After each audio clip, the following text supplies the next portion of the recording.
So it's no secret that higher polling rate gaming mice have become more mainstream in the market, and if you were to take a look right now, you could even find 8000 Hz polling on mice as low as $50. But aside from all the marketing around true 8000 Hz polling and the fact that more mice are supporting it now, is there anything here that actually benefits gamers? Or is it just a lower battery life and a bit of a placebo effect? Just as a demonstration here, I am using the G Pro X Superlight 2 with the polling rate set to 1000 Hz, and as you can see, it has no problem consistently hitting this number. But whenever I switch it to 8000 Hz, it only reaches just a little over 5000 actually measured. So what's actually going on here? In order to consistently hit higher polling rates with your mouse, you would need to be generating enough input, which would depend on things like your DPI and how fast you're actually moving the mouse itself. That is because the higher DPI makes it much easier to saturate higher polling rates because of more pixels being crossed per inch of movement. And in this test, I was only using 500 DPI, which again would make it harder to fully reach something like 8000 Hz. But even if you were to crank your DPI all the way up, which a lot of mice now are even capable of 40,000 plus DPI, and just lowering your in-game sensitivity to compensate, that would only be part of the story. Because even after having tested 1000 to 8000 Hz in-game, you would be hard-pressed to notice any meaningful change at all. Because even at 1000 Hz polling rate, your mouse is already updating its input every 1 millisecond. And at 8000 Hz, this would drop down to just over 1/10 of a millisecond. But there is still a good chance your game and monitor aren't even operating at a level where this difference would really matter. And this would come down to primarily how the input itself is being handled. Because when your mouse sends input to your computer that your CPU would first have to process, higher polling rates mean more frequently updated input, which in turn increases CPU overhead.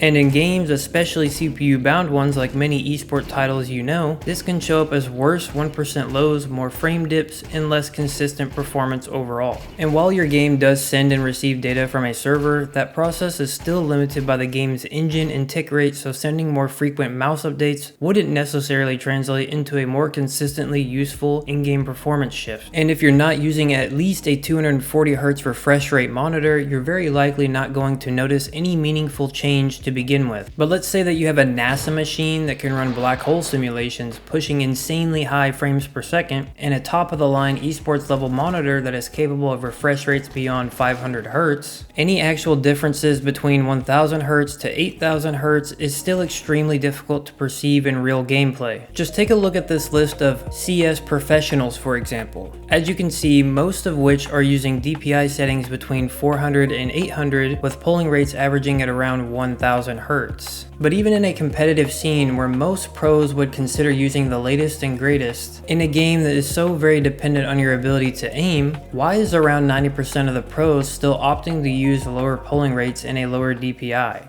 And of course, factoring in the potential downsides with things like increased CPU overhead and less stable frame times, it becomes even harder to justify using anything above 2000 Hz. Of course, the debate around higher polling rates tends to go back and forth, but if you're wondering what you should actually be using yourself, I would say that 1000 Hz polling is honestly still completely fine, and if your mouse supports it, maybe 2000 Hz can also be a reasonable option here, as either one of these are both relatively good. But anything beyond that just starts to hit very real diminishing returns. And even looking just recently, we've seen the massively hyped G Pro X Superlight X2, which does seem to come with some meaningful uplift to overall response times and click latency due to the Hall effect implementation, and yet still this does not automatically relate to better performance in games that would otherwise turn you into a cookie clicking monster. Interestingly enough, higher polling rates in Hall effect gaming keyboards like the Wooting V2 does show the same measurable benefits, although again, even there the real world advantage is still pretty questionable. But on the topic of gaming mice, I would say any polling rate above 2000 Hz just simply isn't worth it. At its best, you're getting a difference that's nearly impossible to perceive, and at its worst, you're trading actual performance for what is essentially a placebo effect.